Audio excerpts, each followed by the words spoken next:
Hello guys, welcome to Cisco with Aman Soni and this is our fourth lecture. तो हमारा CCN में Hindi series है पूरी, तो इसमें हमारा फोर्थ लेक्चर है। आज हम बात करेंगे पैकेट फ्लो के बारे में। तो पैकेट फ्लो पहले हम देखेंगे पीसी टू पीसी के बीच में, उसके बाद पीसी टू राउटर, उसके बाद पीसी, फिर एक स्विच लगाएंगे सिस्को का ही, और फिर हम राउटर लगाएंगे। तो इन तीनों केस में बहुत सारी सिमिलैरिटी भी होंगी और कुछ डिफरेंस भी होंगे, और दो प्रोटोकॉल हमारे कवर हो जाएंगे, पिंग और आर्क प्रोटोकॉल। जो पिंग होता है एक कॉमन यूटिलिटी है जो आपकी कम्युनिकेशन चेक करने के लिए यूज़ होती है।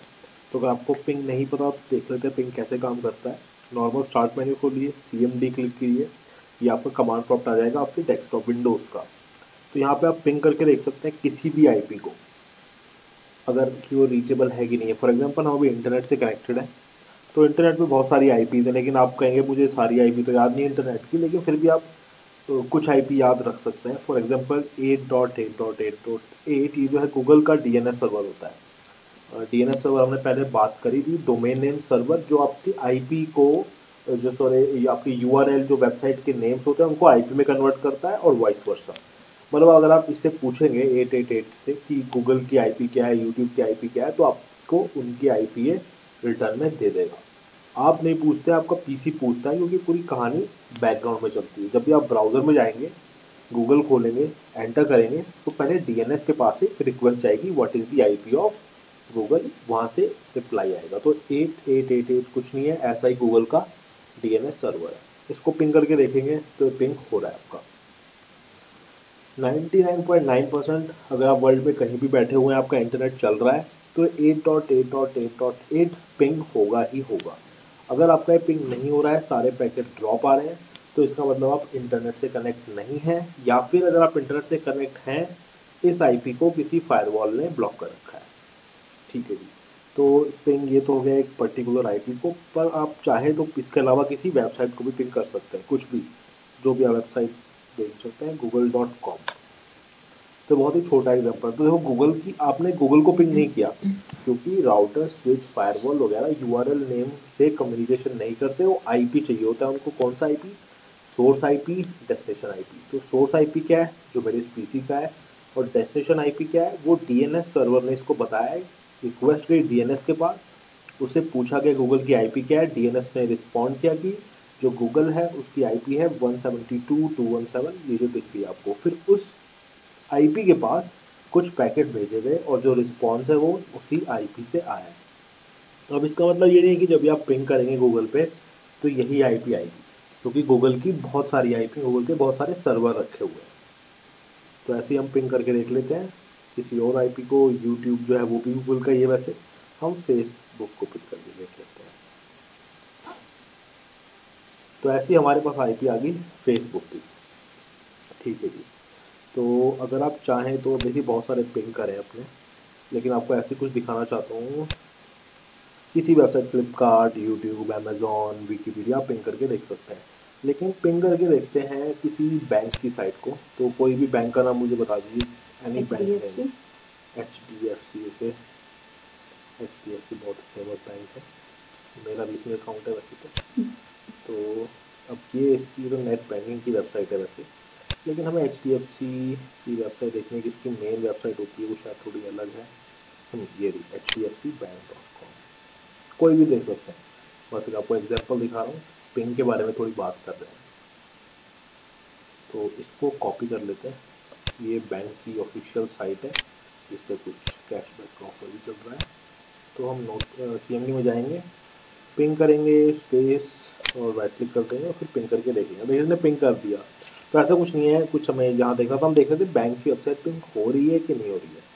ठीक है, HDFC बैंक है, अच्छा बैंक है। अब किसी और बैंक के पास चलते हैं, स्विस बैंक देखते हैं। देखो अकाउंट तो खुलवाना नहीं है, तो या फिर कुछ भी लिख देते हैं, बैंक ऑफ स्विट्जरलैंड, पिंग करके देखते हैं। स्विस नेशनल बैंक, तो यहीं से उठा लेते हैं यूआरएल, कॉपी करते हैं, पिंग, पेस्ट, पेस्ट हो गया, दो बार पेस्ट हो गया शायद। ये जो है हमने पिंग करने बैंक ऑफ स्विट्जरलैंड है, स्विस नेशनल बैंक। तो जैसे ही हमने इसको पिंग किया, इसने जो है पिंग करने का रिप्लाई देने से मना कर दिया। इसने बोला रिक्वेस्ट टाइम आउट। तो देखो, जब आप बहुत सारी वेबसाइट को पिंग करेंगे तो कुछ वेबसाइट ऐसी होती हैं जिनकी सिक्योरिटी बहुत ज़्यादा हाई होती है, उनकी फायरवॉल होती है।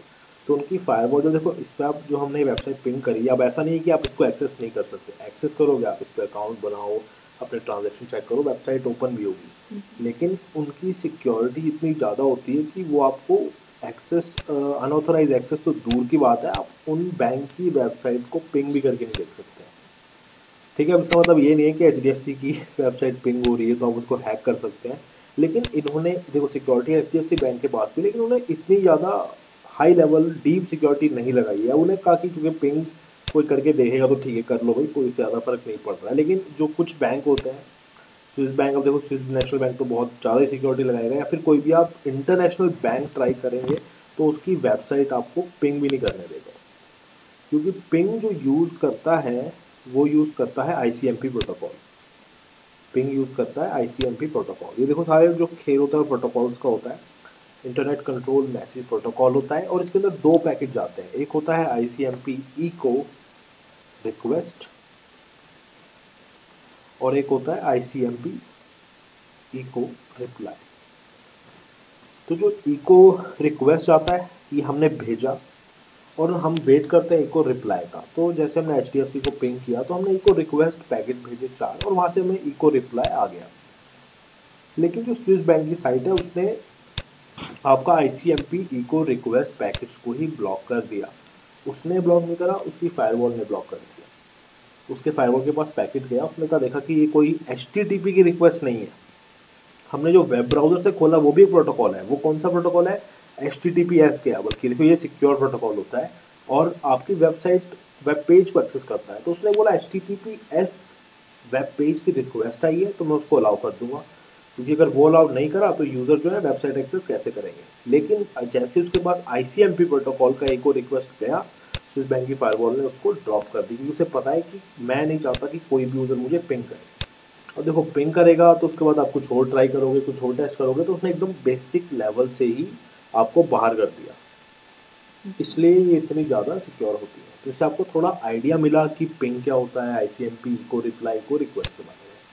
तो अब हम पैकेट ट्रेसर में कुछ ऐसा ही करते हैं, हम दो पीसी कनेक्ट करते हैं और उन पीसी पे आईपी देंगे, दोनों पीसी पे सेम नेटवर्क की। ऑब्वियसली जैसे बात की थी हमने कि दो जो भी डिवाइस हैं डायरेक्टली कनेक्टेड है उन पे आईपी सेम नेटवर्क की होनी चाहिए। सेम नेटवर्क की आईपी का क्या मतलब है वो आपको बताया। तो मतलब हमने क्लास ऑफ आईपी एड्रेस की बात करी थी, तो अगर ये आपकी 192.168.1 जो क्लास सी की आईपी है, अगर आप क्लासेस भूल गए तो वो दिखा देते हैं। क्लास ऑफ सिंपल, देखिए सिंपल चीज़ें, अगर आपको रिवीजन करना है गूगल पे जाओ, लिख दो क्लास ऑफ आईपी एड्रेस और ये वो, तो आपको बहुत सारी चीज़ें दिखा देगा। तो जैसे आपने क्लास ऑफ आईपी एड्रेस लिखा, उसने देखा भी क्लास ए में ये आईपी होती है, बी में ये, सी में ये, डी में ये। और ये जो आईपी एड्रेसेस हैं ये आपका आईपी एड्रेसेस फर्स्ट ऑक्टेट की बात करता है, फर्स्ट ब्लॉक की। मतलब अगर आपका फर्स्ट ब्लॉक इस रेंज में है तो क्लास सी की आईपी है। तो हमने बोला भी क्लास सी की एक आईपी ले लेते हैं 192.168.1.10, और इसका डिफ़ॉल्ट सबनेट मास्क होता है ये। अब देखो अगर आप एकदम से वीडियो देखेंगे तो हो सकता है आपको शायद कुछ चीज़ें समझ में नहीं आए, क्या कि क्लास क्या है, ये सबनेट मास्क क्या है। तो उसके लिए आपको पुरानी वीडियो लेक्चर्स देखने पड़ेंगे जब ये आप इसके साथ में चलेंगे। तो अगर यहाँ पे आपको दिक्कत आ रही है, इसको पॉज करो, पीछे जाओ, पुराने लेक्चर देखो और फिर यहाँ पे आके वापस रिज्यूम करो। लेकिन कुछ लोग होते हैं उनको सिर्फ रिवीजन करनी होती है पिंग, आर्क और पैकेट फ्लो की, तो वो लोग ये सीधा वीडियो आके देख सकते हैं। अब देखो हमने सेम नेटवर्क की आईपी लगा दी। सेम नेटवर्क का क्या मतलब है, यहाँ पे भी 192.168.1 चल रहा है, यहाँ पे भी 192.168.1 चल रहा है, इसलिए दोनों सेम नेटवर्क की आईपी। अगर यहाँ पे 2 लिख दिया तो इमीडिएटली ये दोनों जो है डिफरेंट नेटवर्क की हो जाएंगी और ये आपस में पिंग करेंगी ही नहीं। क्यों पिंग नहीं करेंगी? क्योंकि अगर आप PC 0 पे जाके जैसे ही लिखोगे पिंग 192.168.2.11, ये PC चेक करेगा, ये देखेगा क्या ये आईपी मेरे नेटवर्क में है, ये देगा नहीं जी ये मेरे नेटवर्क में नहीं है, इसके 3 ब्लॉक तो ये हैं, मेरे 3 ब्लॉक ये हैं। और राउटिंग रूल्स जो कि हमने पिछले लेक्चर में पढ़े थे, राउटिंग रूल्स कहते हैं कि अगर डेस्टिनेशन आईपी मेरे नेटवर्क में है मैं डायरेक्टली पैकेट भेजूंगा, और अगर मेरे नेटवर्क में नहीं है तो फिर मेरे को डेटा भेजने के लिए क्या चाहिए, मेरे को डेटा भेजने के लिए डिफ़ॉल्ट गेटवे चाहिए, और डिफ़ॉल्ट गेटवे आपका जनरली राउटर होता है। इस केस में राउटर है नहीं, और अब जो डायरेक्टली कनेक्टेड पीसी को बात कराने के लिए राउटर तो लगाएंगे नहीं, इसलिए जो आपको है रूल फॉलो करना पड़ेगा, व्हाट की directly connected device must be in the same network. ठीक है जी, तो पहले आईपी साइन कराते हैं, लेफ्ट क्लिक करते हैं पीसी पे, डेस्कटॉप पे जाना है, आईपी कॉन्फ़िगरेशन पे जाना है, और यहाँ पे हम लिख देंगे 192.168.1.11 और सॉरी 1.10 आईपी हमारा इस पीसी पे। तो आईपी एड्रेस अब नेट मास्क का भी बस हमें यही दो चीज़ चाहिए। पीसी 1 पे चलते हैं, डेस्कटॉप आईपी 192.168.1.11, तो इसे भी आईपी साइन हो गई। अब देखिए पिंग की कहानी स्टार्ट करते हैं। तो अभी हमने पिंग करा भी नहीं है, पिंग करने से पहले हम इसको जो है पेंट में लेके जाएंगे, क्योंकि हम इसमें बहुत सारी चीज़ ऐड करनी है। कोई डाउट किसी भी तरह का पिंग में पीसीआईपी है वो? ठीक है, चलते हैं फिर आगे।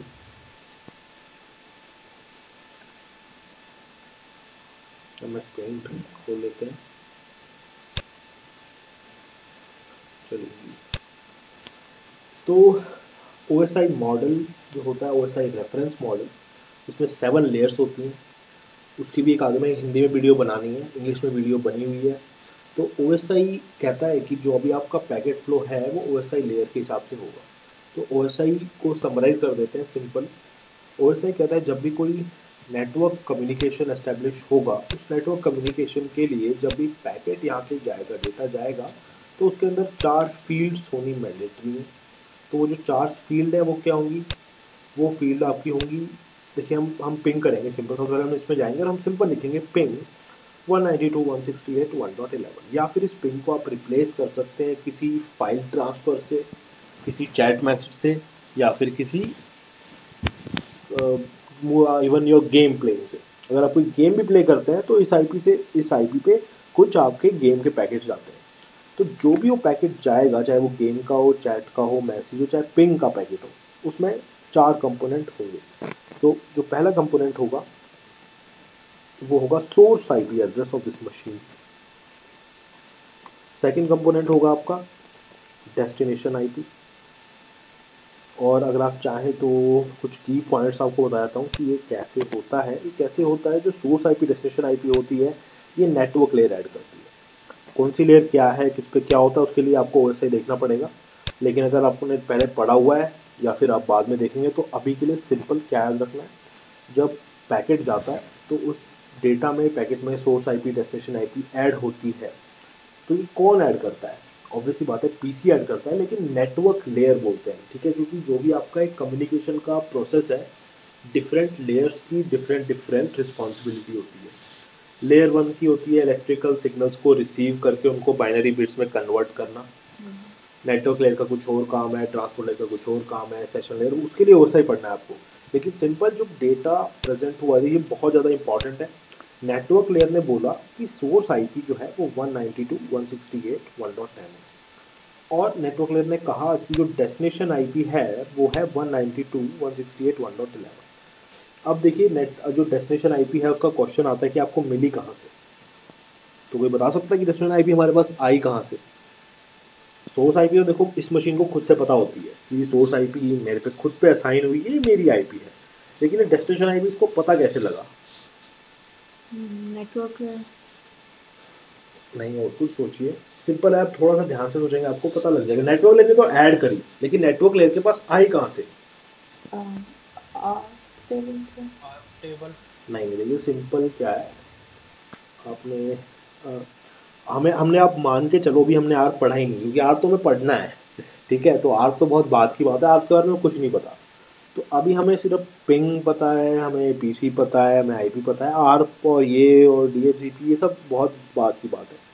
तो सिंपल सीधी बात, इस पीसी को आईपी कहाँ से आई भाई? इस पीसी को ये आईपी आपने ही तो दी है, आपने ही तो बोला है कि मुझे पिंग करना है इस आईपी पे, ठीक है। तो आप ऐसे कहेंगे भी ये तो सिंपल है, लेकिन ये सिंपल नहीं है। इंटरव्यू में क्वेश्चन पूछते हैं, और ये क्वेश्चन पूछने के बाद सामने वाले के ऐसे रिप्लाई आते हैं, क्या ये तो डीएचसीपी से आई है, ये तो आर्प से आई है, ये तो आसमान से आई है। नहीं, तो ये सब आपको नहीं बोलना, सिंपल है। देखिए ये कहाँ से आई है, अगर आप पिंग कर रहे हो, मैंने इसलिए सबसे पहले आपको बताया कि हम पिंग कर रहे हैं इस आईपी को, तो ये आईपी देखो अभी हमने कमांड प्रॉम्प्ट में लिखा। अब देखो मैंने आपको बोला कि मैंने पिंग किया 888 को, और उसके बाद मैं आपसे पूछ रहा हूँ कि 888 आईपी मेरे पास कहाँ से आई, नेटवर्क लेयर के पास, भाई मैंने ही तो दी है यहाँ पे लिख के। अगर मैं आपको बोल रहा हूँ कि मैंने गूगल को पिंग किया, ठीक है, मैंने गूगल को पिंग किया, मेरे पास डेस्टिनेशन आईपी है ये, तो ये डेस्टिनेशन आईपी कहाँ से आई इस केस में? हमने कहा दिया, हमने तो google.com दिया है। इस केस में हमने नहीं दिया, इस केस में डीएनएस ने दिया है। अगर सिंपल हमने आईपी लिखी है, इसका मतलब आईपी हमने दी है, और अगर हमने वेबसाइट का नाम लिखा है तो डीएनएस ने आईपी दी है। अगर हमने वेब ब्राउज़र के अंदर कोई वेबसाइट लिखी है तो भी डीएनएस ने दी है। अगर हमने कुछ फाइल शेयरिंग के लिए कोई यूआरएल दिया है तो वो यूआरएल हमने दिया है, लेकिन उसकी आईपी भी डीएनएस से आई। देखो यूआरएल से आईपी डीएनएस से आती है सिंपल। अच्छा, हमेशा आप दिन में 10 बार फेसबुक लिखते हो तो फेसबुक लिखते ही आईपी आपके पास कहाँ से आती है? डीएनएस के पास से आती है। डीएनएस से आती है, नेटवर्क लेयर उसको लेती है और वो आपको उसमें उसका यूज़ करके पैकेट जनरेट करती है। तो ये सोर्स आईपी डेस्टिनेशन आईपी की कहानी हो गई पूरी। कोई डाउट किसी भी तरह का? चलते हैं आगे। तो उसके बाद और भी कुछ चीज़ ऐड होती हैं।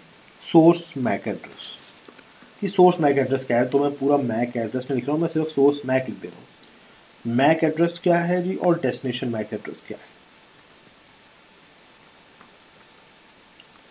तो सबसे सिंपल बात, सोर्स मैक एड्रेस, सबसे पहले बात तो मैक एड्रेस होता क्या है? आईपी एड्रेस सबको पता है कि आईपी एड्रेस जो है आपका लॉजिकल एड्रेस होता है नेटवर्क पे आइडेंटिटी बताने के लिए। तो फिर ये मैक एड्रेस क्या होता है, कोई बताएगा? क्या आप क्या समझते हैं मैक एड्रेस से? बिल्ट इन, इनबिल्ट, हाँ जी बोलिए। बर्न्ट इन एड्रेस। हाँ, तो मशीन का फिजिकल एड्रेस, बर्न इन एड्रेस, इनबिल्ट एड्रेस, तो ये सारी चीज़ बिल्कुल सही है। जब भी आपकी मशीन आती है तो उस मशीन के अंदर कुछ नेटवर्क कार्ड्स होते हैं, नेटवर्क अडेप्टर होते हैं, तो ये उस नेटवर्क अडेप्टर का ही 48 बिट्स का एड्रेस होता है। इसमें 12 कैरेक्टर्स होते हैं।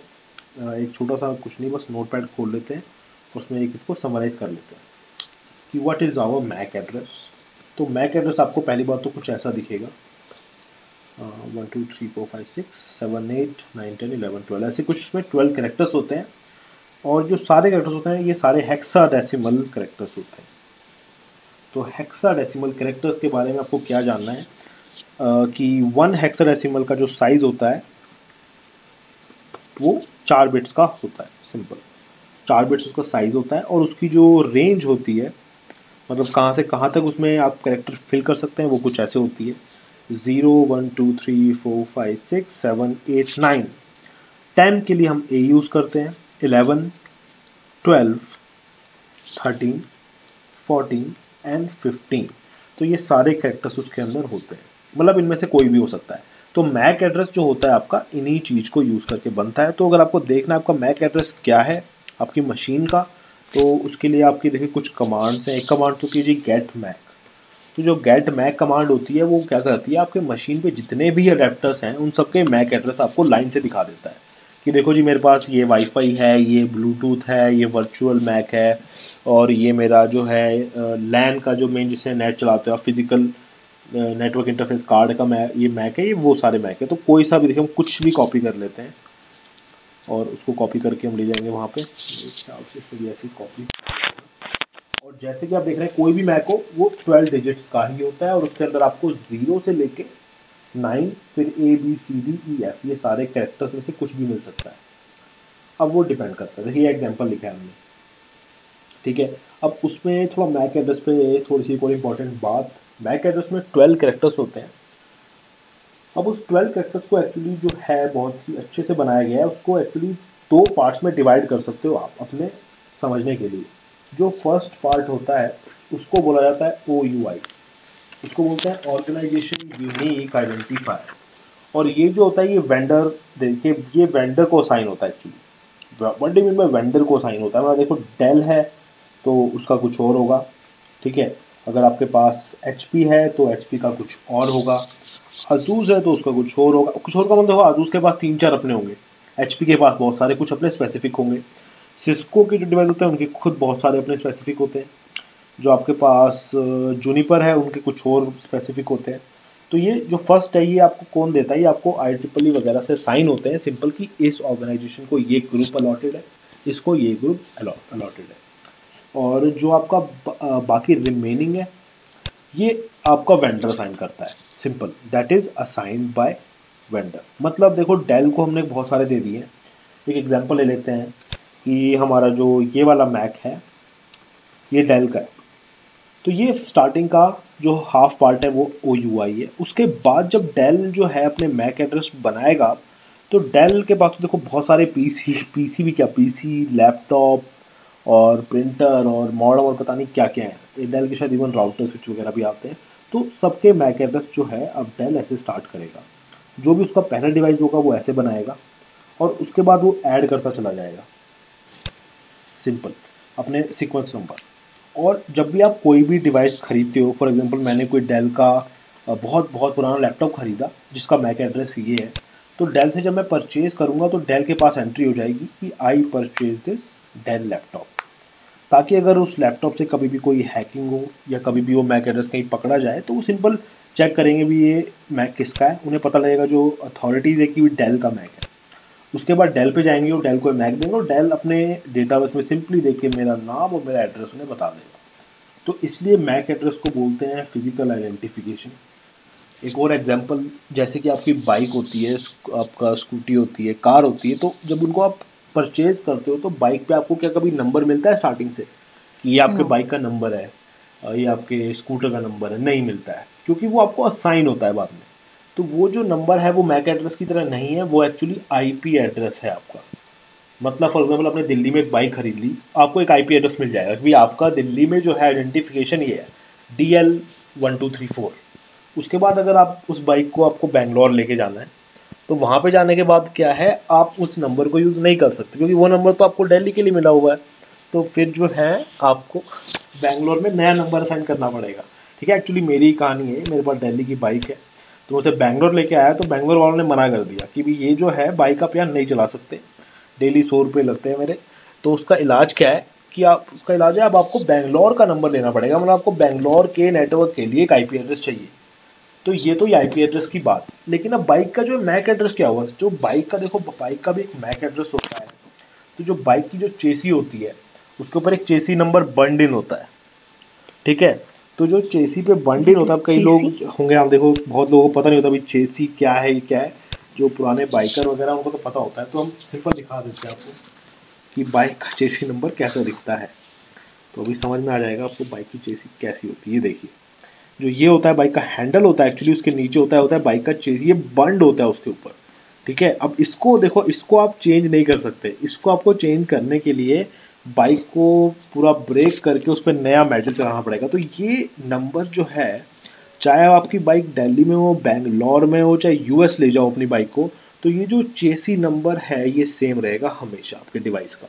तो ये जो चेसी नंबर होता है हमारे लैपटॉप का, यही होता है मैक एड्रेस, क्योंकि वो हमारे नेटवर्क कार्ड पे बंड होता है, वो उस पर वही रहेगा। हमारा लैपटॉप घर पे है, उसकी IP एड्रेस कुछ और है, आप उसे ऑफिस लेके गए उसकी IP एड्रेस कुछ और है, आपने उसको पिज़्ज़ा हट ले गए, डोमिनोज ले गए, तो उसकी IP वहाँ कुछ और है जब उसके वाईफाई से कर। लेकिन सब केस में क्या आपका कभी मैक एड्रेस चेंज होगा? नहीं, आपका No. मैक एड्रेस वही का वही रहेगा। फॉर एग्जांपल हम वाईफाई चला रहे हैं, हमारे वाईफाई का कुछ मैक एड्रेस होगा, तो देखते हैं वाईफाई का मैक एड्रेस क्या है। उसके लिए सिंपल कमांड होती है IP config/all। बहुत सारी कहानी आ जाएगी, क्यों? क्योंकि हर अडेप्टर्स की सारी कहानी आपको ये बता देगा। हमें देखो वाईफाई, ईथरनेट, ब्लूटूथ, ये वो, तो हमें देखना है वाईफाई। तो ये आ गया हमारा वाईफाई अडेप्टर, और यहाँ पे आपको बता देगा कि जो आपका वाईफाई अडेप्टर है ये इंटेल ड्यूल बैंड वायरलेस है और इसका मैक एड्रेस जो है वो ये है। अब देखिए, जो मैंने आपको कहानी बताई कि जो फर्स्ट पार्ट है वो ऑर्गेनाइजेशन यूनिक होता है और जो बाद का होता है वो वेंडर स्पेसिफिक खुद से देता है। तो इसको हम चेक कर सकते हैं, इसको कॉपी करते हैं और गूगल पे जाते हैं हम, और यहाँ पे हम सिंपल लिख देंगे ऑल में जाके not in image MAC address, तो कुछ भी लिख सकते हो आप, मैक एड्रेस फाइंडर। ये चेक करेगा कि आपको सिंपल बता देगा कि आपका मैक एड्रेस क्या है। ओके, वेब एक्स जो है काफ़ी CPU लेता है, यस, कोई बात नहीं। तो मैक वेंडर्स करके एक साइट है, ट्राई करते हैं।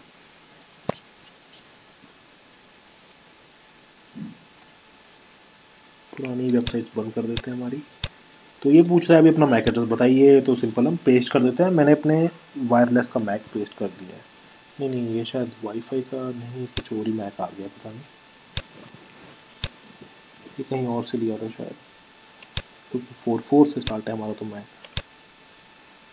ये हाई फाई इलेक्ट्रॉनिक्स का कोई मैक है, पर यह है कहाँ से पता नहीं। नोटपैड में चलते हैं। अरे ये हमारा कोई क्या है, ये उसका होगा हमारा लैन का मेरे ख्याल से। तो इसको कॉपी करते हैं और हम नोटपैड में लिख लेते हैं पहले।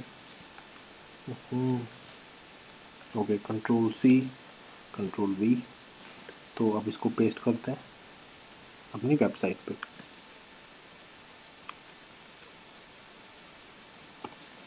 ये सिंपल बता देगा जो आपका ये वाईफाई है ये इंटेल कॉर्पोरेट का है। अब हमें देखो इसको कैसे पता लगा, क्योंकि पूरा डेटाबेस होता है। कैसे डेटाबेस होता है, स्टार्टिंग के 6 कैरेक्टर्स, जो स्टार्टिंग के 6 कैरेक्टर्स होते हैं उससे पता चल जाएगा अभी ये इंटेल का है, डेल का है, सिस्को का है, किसका है, ठीक है। और बाकी ये इंटेल असाइन करता है, वो इंटेल के ऊपर है।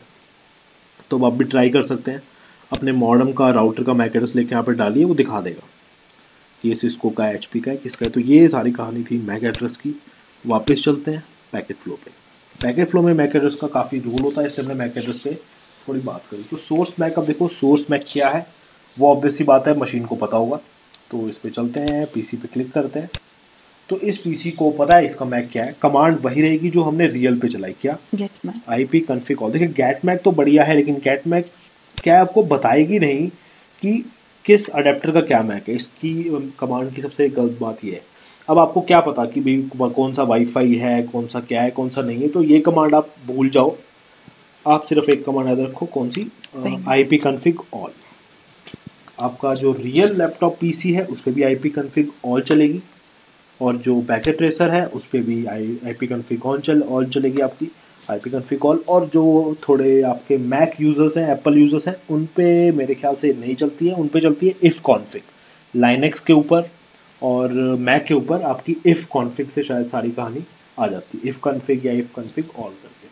तो इसने बता दिया इस PC का, जो PC 0 है शायद, ये चेक कर लेते हैं दोबारा, PC 0 का जो मैक है वो ये है। तो सिंपल उसको कॉपी करते हैं, हम नहीं कॉपी करेंगे, जब डेटा बन रहा होगा तो वो मैक कॉपी होगा। कौन करेगा, देखो बताया आपको कि जो सोर्स IP डेस्टिनेशन IP है वो लेयर 3 करती है, सोर्स मैक और डेस्टिनेशन मैक वो लेयर 2 करती है, जो कि आपकी डेटा लिंक लेयर होती है। डेटा लिंक लेयर का काम है मैक, सोर्स मैक और डेस्टिनेशन मैक लगाना। अब सबसे मजे की बात, हमें इस PC से इस PC पे पिन करना है 0 से 1। सारी कहानी ऑलमोस्ट कंप्लीट है। The question is what is the destination MAC. सबसे बड़ा क्वेश्चन ये है कि डेस्टिनेशन मैक क्या है। तो कोई बताएगा अभी डेस्टिनेशन मैक हम क्या रखें, या कहाँ से आएगा, या कैसे पता लगेगा, कोई बताएगा, कुछ भी आपके दिमाग में चल रहा हो। नहीं है आपके दिमाग में? हाँ जी, ठीक है। अब देखो सिंपल है, आप कहोगे सोर्स मैक में तो कोई डाउट है ही नहीं, वो तो हमें पता है भी हमारी मशीन का मैक क्या है। आपको अपने बाइक का चेसी नंबर ऑब्वियसली पता होगा, वो चेक करेगा आपके इफ कॉन्फ़िग ऑल में। इंटरफेस का चाहे वाईफाई हो, चाहे ब्लूटूथ हो, चाहे आपका मोबाइल हो, ये केस मोबाइल में भी सेम ही रहता है। मोबाइल भी सिंपल अपनी सोर्स IP और सोर्स मैक यूज़ कर सकता है। बट ये डेस्टिनेशन मैक जो कि दूसरा PC है, उस PC का मैक एड्रेस मैं कहाँ से लाऊं, द क्वेश्चन इज दिस। तो उसका मैक एड्रेस कैसे आता है, उसके लिए एक बहुत ही स्पेशल प्रोटोकॉल है, और उस प्रोटोकॉल का नाम होता है ARP। इसे बोलते हैं एड्रेस रेजोल्यूशन प्रोटोकॉल। तो सबसे बड़ी चीज़ हमें पता लगी कि व्हाट इज ARP, ये ARP क्या है। It means address resolution protocol. तो ये कौन सा एड्रेस रेजोल्यूट करता है, ये मैक एड्रेस को ही रेजोल्यूट करता है, इसलिए उसको बोला जाता है address resolution protocol. It will map the specific IP address into its corresponding MAC address। Hindi में बात करें तो सामने वाली IP का MAC एड्रेस क्या है, ये उसके पास जाएगा और पता करके आ जाएगा। सिंपल, रियलिटी में भी ऐसे ही काम करता है। एक आर्प रिक्वेस्ट जाती है, दो कंपोनेंट होते हैं, दो पैकेट टाइप होते हैं इसके, एक होता है आर्प रिक्वेस्ट, एक आर्प रिक्वेस्ट भेजता है, उसके बाद एक वहाँ से आर्प रिक्वेस्ट में क्या होता है, तो हम इसी एग्जांपल में बात कर लेते हैं। हमारे यहीं से इस फील्ड में हमारा आर्प रिक्वेस्ट जाएगा, PC0 एक आर्प रिक्वेस्ट भेजेगा, उस आर्प रिक्वेस्ट में वो बोलेगा कि what is the MAC address of 192.168.1.11 tell 192.168.1.10। तो ये हम पूरी कहानी वही लिख लेते हैं। दोबारा देखिए, इसको हटा देते हैं। तो सबसे पहले हमारा पिंग रेड कलर का जो पैकेट है वो पिंग पैकेट है, जो कि अभी नहीं जाएगा। उससे पहले ग्रीन पैकेट ले लेते हैं जो कि आर्प पैकेट है। तो सबसे पहले आर्प रिक्वेस्ट जाएगी, और आर्प रिक्वेस्ट में क्या होता है वो देखते हैं। तो यहाँ से यहाँ तक एक आर्प रिक्वेस्ट जाएगा, और उस आर्प रिक्वेस्ट में सिंपल सी बात होगी कि भी आपकी जो मशीन है उस मशीन का मैक एड्रेस क्या है।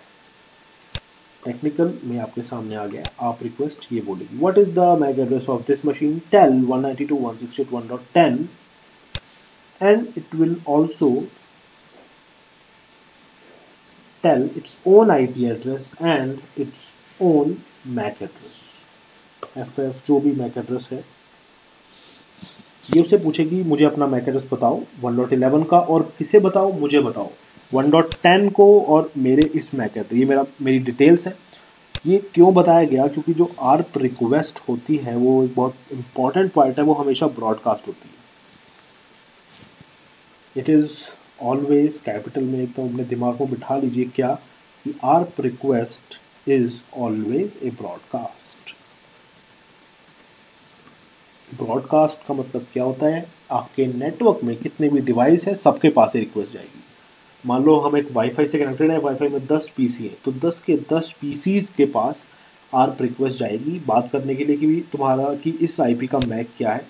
अब मान लो हमारे पास वाईफाई है, एक हमारा 1.11 है, 12 है, 13 है, 14 है, तो सामने से जो रिप्लाई है वो सिर्फ 1.11 बताएगा कि मेरा मैक ये है, क्योंकि 12, 13, 14, 15 वो सब कहेंगे भी ये तो हमारा IP है ही नहीं, और वो इस आर्प रिक्वेस्ट को सिंपली ड्रॉप कर देंगे।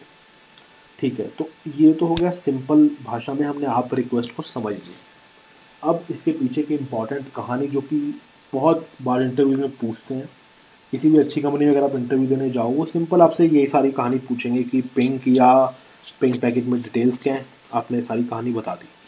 फिर आपने बताया डेस्टिनेशन मैक मेरे पास नहीं है, डेस्टिनेशन मैक के लिए मैं आर्प रिक्वेस्ट भेजूँगा, ठीक है, लेकिन उसके बाद वो पूछते हैं कि जो आर्प रिक्वेस्ट है वो भी तो आपका एक नेटवर्क के ऊपर पैकेट है, राइट।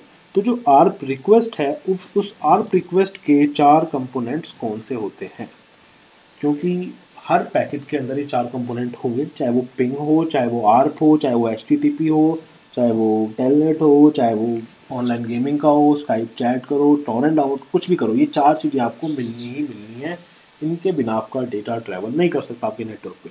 तो आप रिक्वेस्ट के 4 कंपोनेंट क्या होंगे, तो लिख लेते हैं यहाँ पे। सोर्स IP क्या होगा, डेस्टिनेशन IP क्या होगा, सोर्स मैक क्या होगा, डेस्टिनेशन मैक, ये सारी चीज़ हमें यहाँ भरनी पड़ेगी। तो आप लोग मेरे को एक एक करके सारी चीज़ बताएंगे। ओके। तो सोर्स IP बताइए क्या होगी।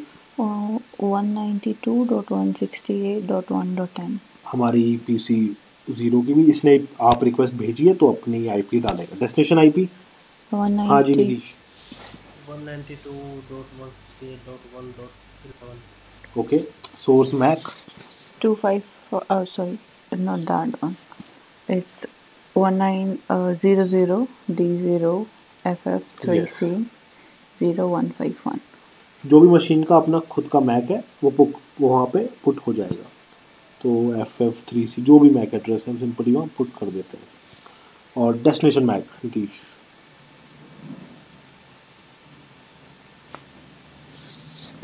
बताइए कि हम डेस्टिनेशन मैक में क्या पुट करेंगे।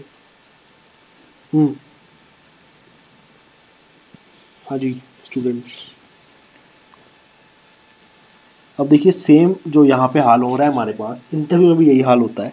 जब आपसे पूछते हैं इंटरव्यू में कि भी आप रिक्वेस्ट के अंदर हम 4 फील्ड क्या भरेंगे, तो स्टार्टिंग की 3 चीज़ तो हर कोई बता देता है कि सोर्स IP है, डेस्टिनेशन मैक ये, डेस्टिनेशन मैक में सब थोड़ा सा अटक जाते हैं। वो अब कहते हैं सिंपल, देखो आप भी सोचेंगे भी डेस्टिनेशन मैक तो हमें पता ही नहीं था। डेस्टिनेशन मैक को पता करने के लिए तो आप रिक्वेस्ट जाती है, और अब आप पूछ रहे हो कि आप रिक्वेस्ट का डेस्टिनेशन मैक क्या होगा। भाई उसको पता करने की तो हम जा रहे हैं कि उसका मैक डेस्टिनेशन मैक क्या है, लेकिन इसके लिए मैंने आपको बताया इसके बिना वो पैकेट नहीं जा सकता। अगर यहाँ पे कोई भी फील्ड फिल नहीं होगी तो ये आर्प रिक्वेस्ट नहीं जाएगी। इसलिए जो क्रिएटर्स थे प्रोटोकॉल के, जिन्होंने प्रोटोकॉल डिज़ाइन किया, उन्होंने कहा आप रिक्वेस्ट को जो है ब्रॉडकास्ट बना दो। क्यों ब्रॉडकास्ट बना दो? क्योंकि ब्रॉडकास्ट के लिए एक स्पेशल डेस्टिनेशन मैक रिजर्व होता है जिसे बोलते हैं 12 टाइम्स एफ सिंपली।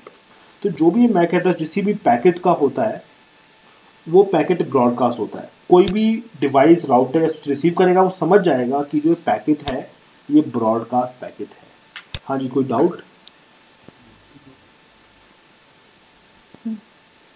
ऑडियो नहीं आ रहा आपका, वो कुछ डाउट पूछना है किसी को? नहीं, ओके, नो। ठीक है। Source IP, destination IP. Source में सिंपली याद रखना है आपको, मैंने पिंग किया, पिंग के लिए पैकेट जनरेट हुआ, डेस्टिनेशन मैक मुझे नहीं पता, ठीक है, डेस्टिनेशन मैक उसके पास नहीं है, इसलिए वो आप रिक्वेस्ट भेजता है। तो उस आप रिक्वेस्ट वो जो जनरेट होती है उसमें ये सारी फील्ड होती है। डेस्टिनेशन मैक तो हमें पता ही नहीं, हम देखो डेस्टिनेशन मैक ही तो पूछ रहे हैं, इसलिए हमने उसको ब्रॉडकास्ट बना दिया। ऑलवेज आप रिक्वेस्ट इसलिए हम बोलते हैं ब्रॉडकास्ट, इंग्लिश में आप ऐसे बोलते हैं। कंप्यूटर, पीसी, राउटर, स्विच को ऐसे समझ आता है कि destination MAC is 12 times F, तो सिंपली दे नो कि जो ये पैकेट है ब्रॉडकास्ट है। अब क्या होगा, सिंपल ये जो PC1 है ये रिसीव करेगा और ये समझ जाएगा कि जो सामने वाला डिवाइस है उसे मेरा मैक एड्रेस चाहिए। तो वहाँ से सिंपली एक रिप्लाई आएगा, जिस रिप्लाई को बोलते हैं ARP reply, simple as that. हमने आर्प रिक्वेस्ट भेजा और सामने से हमारे पास एक आर्प रिप्लाई पैकेट जनरेट होके आ गया, तो ये आर्प रिप्लाई है। अब इसके कंटेंट्स क्या होते हैं, सिंपली बोलता है कि द मैक एड्रेस ऑफ 192.168.1.11, जो भी इसकी खुद की आईपी है बता देगा कि जो मेरा मैक एड्रेस है is whatever its MAC address is. अब देख लेते हैं हम इसका मैक एड्रेस क्या है। तो इस पे जाते हैं, कमांड प्रॉम्प्ट ip-config/all, जो भी इसका मैक एड्रेस है ये बता देगा अभी जो मेरा मैक एड्रेस है वो ये है। तो ये कहेगा कि जो मेरा मैक एड्रेस है वो ये है। बहुत बढ़िया बात। ये जो पैकेट है इसको बोलते हैं आर्प रिप्लाई, और जो आर्प रिप्लाई होता है वो हमेशा एक यूनिकास्ट पैकेट होता है। ये बहुत ही बिल्डिंग ब्लॉक्स है आपके नेटवर्किंग के। तो यूनिकास्ट क्यों होता है?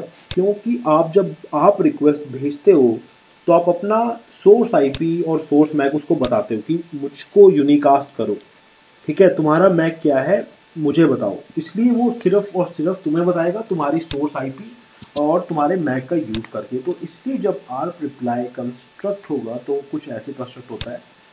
आर्प रिप्लाई के कॉन्टेंट्स ये भी पूछते हैं इंटरव्यू में, सिंपल सोर्स आईपी क्या है, तो सोर्स आईपी सिंपल वो बताएगा 192.168.1.11, ठीक है। उसके बाद वो पूछेगा डेस्टिनेशन आईपी क्या है। अब डेस्टिनेशन आईपी वो देखो कहेगा आर्प रिक्वेस्ट में तुमने ही तो बताई है कि भी मुझे बताओ, तो मैं तुम्हें बता देता हूँ। तो तुम्हारी डेस्टिनेशन आईपी है 192.168.1.10, इसने खुद बताया टेल मी। तो ये जो टेल मी वाले हैं ये कुछ नहीं है, ये डेस्टिनेशन आईपी और डेस्टिनेशन मैक एड्रेस है। तो सोर्स मैक क्या है? अब देखो सोर्स मैक तो मेरे को अपना पता ही है, 192.168.1.11 सोर्स मैक एड्रेस है, वो आईपी नहीं है।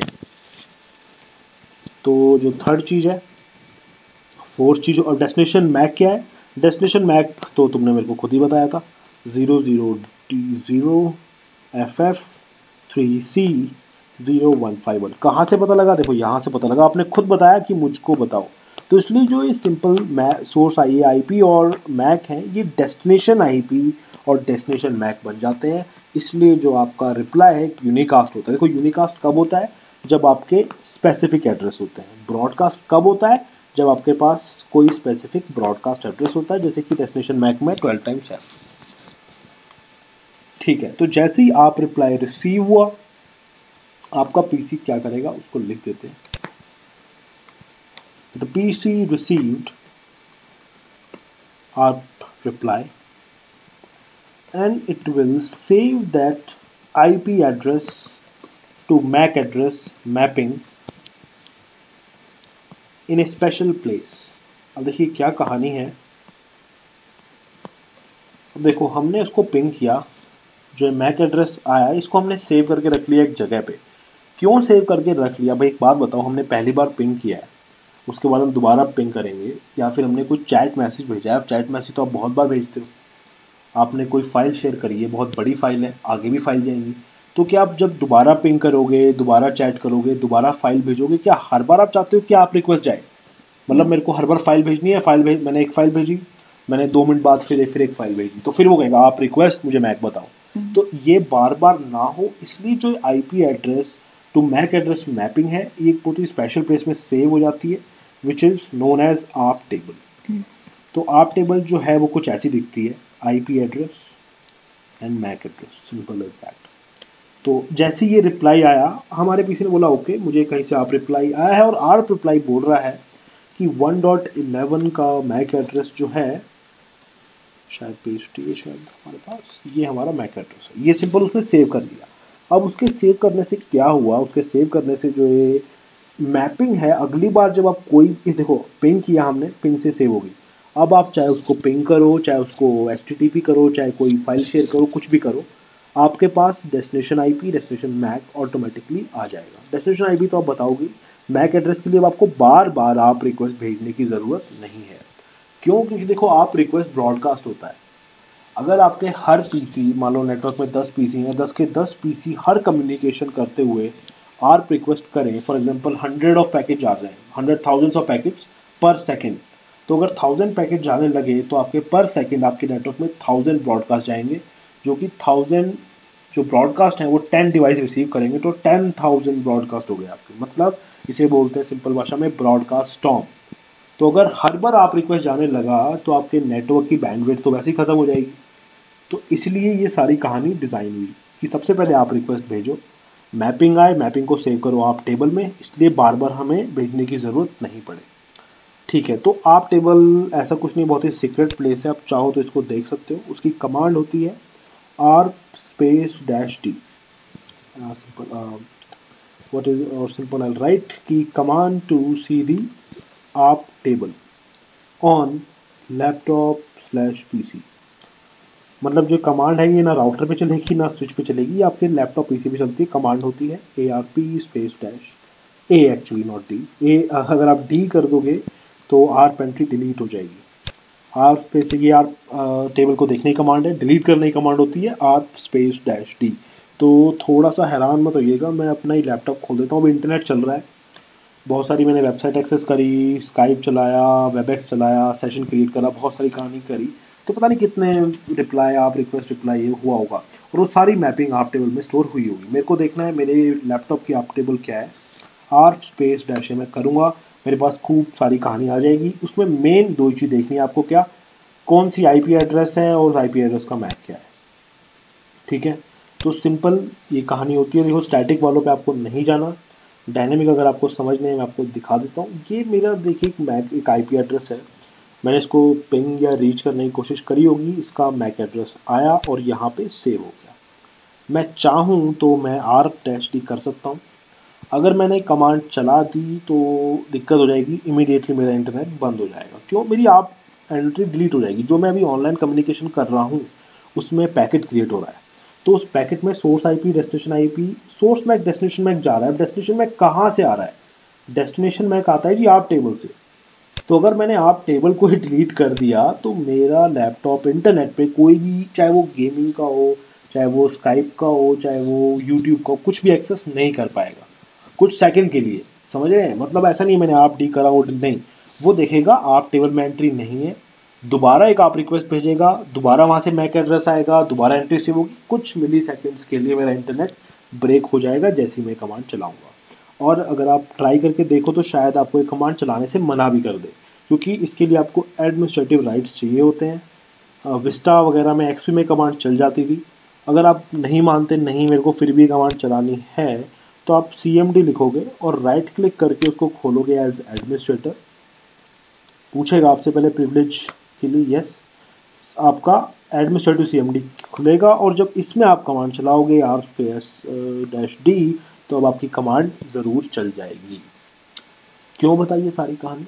कई बार इंटरनेट नहीं चलता अगर आप चेंज करते हो। आपने देखा होगा आप हॉटस्पॉट से चला रहे हो, फिर ब्रॉडबैंड से चला रहे हो, फिर दूसरे मोबाइल से चला रहे हो, तो आपका इंटरनेट फ्लक्चुएट करेगा, क्योंकि उसको बेचारे को जो है, देखो पीसी का मैक कुछ और है, आपके मोबाइल का मैक कुछ और है, राउटर का मैक कुछ और है, आपके ब्रॉडबैंड मॉडेम का मैक कुछ और है। तो इसलिए जब कभी हम ट्रबल शूट करते हैं तो सबसे पहले हम इसको डिलीट कर देते हैं मैनुअली, और फिर हम न्यू नेटवर्क से वाईफाई से कनेक्ट करते हैं, नई आर्प एंट्री आती है और आपका इंटरनेट फ्रेश होकर चल जाता है। तो अब आपको आर्प की पूरी कहानी पता लग गई, पिंग की कहानी पता लगी, हमने पिंग किया, पिंग का रिप्लाई कैसे जाता है, कैसे आता है, लेकिन हमने अभी तक ये करके नहीं देखा। तो अब इसी चीज़ को हम करके देखेंगे लाइव पैकेट ट्रेसर पे कि रियलिटी में ये सब होता है या फिर कैसे होता है। तो हमने अभी तक इस पीसी से कोई भी पिंग नहीं किया, ब्रांड न्यू पीसी ऑन किया, इसकी आप टेबल चेक करते हैं। तो ऐसे सिंपल बोलते हैं जी मेरे पास तो कोई आप टेबल है ही नहीं।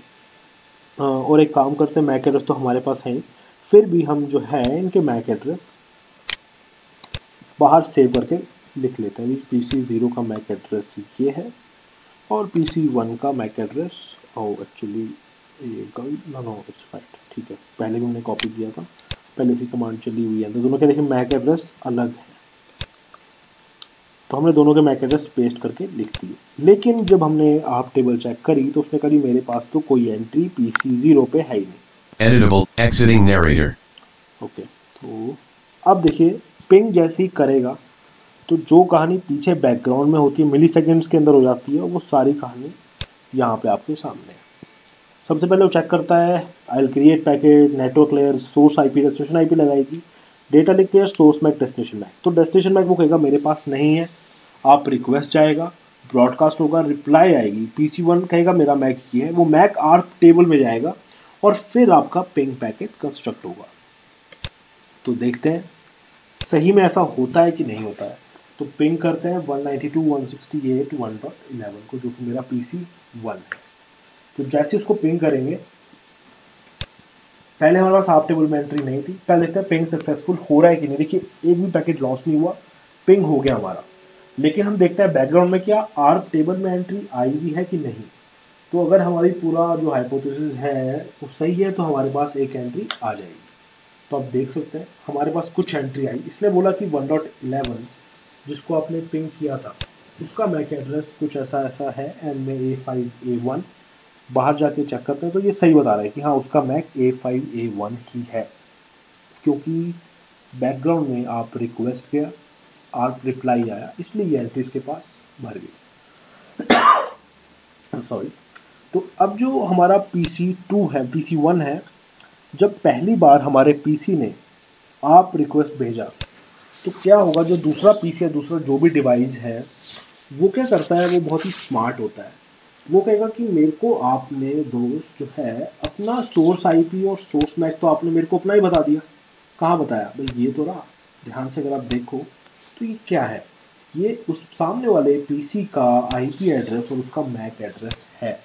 तो हालांकि हमने दूसरे पीसी से कभी पिंग नहीं किया, लेकिन जो दूसरे वाला पीसी है, जब देखो हमने कभी पिंग नहीं किया, लेकिन अगर आप उसकी आप टेबल देखोगे तो उसकी आप टेबल में आपको अपने आप एक दूसरे सामने वाले की आईपी एड्रेस और मैक एड्रेस स्टोर मिलेगा। क्योंकि जब भी कोई पीसी रिसीव करता है पैकेट जिसमें सोर्स मैक डेस्टिनेशन मैक होता है तो सिंपली उसकी एंट्री अपने पास भी लिख लेता है, ताकि जब उसको पिंग करना पड़े तो वापस उसे आप रिक्वेस्ट भेजने की कोई नीड ना हो।